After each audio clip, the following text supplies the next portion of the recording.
Ira! Kau nak apa lagi? Kau dah menang kan? Apa lagi kau nak? Ira, aku dah bagi tahu.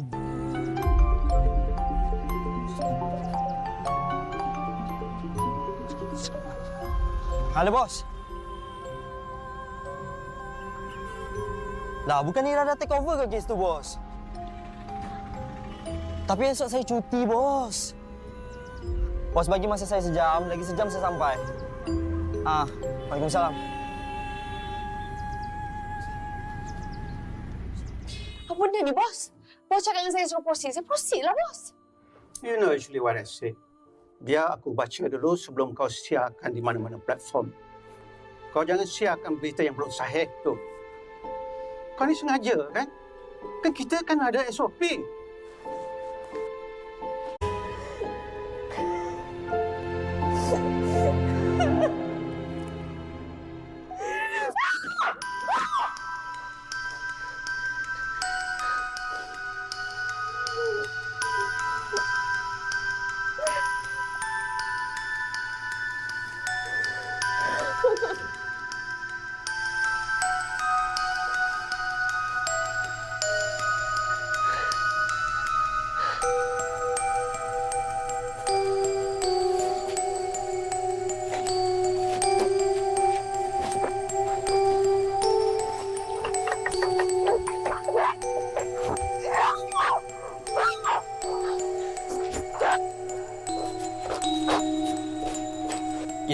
Ira, tunggulah kejap, Ira.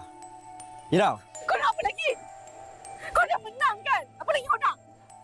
Ira, aku dah bagi tahu bos tadi. Aku sanggup split tugas dengan kau lepas ni. Ira, we just have to come up with a freaking good plan. Itu je aku boleh tolong kau. Kau kena ingat, Ira. Kau bukan reporter yang bagus. Tapi kau reporter yang hebat. Itu yang kau bagi tahu bos tadi tau. Tapi kalau kau nak resign juga, aku tak boleh buat apa-apa tau.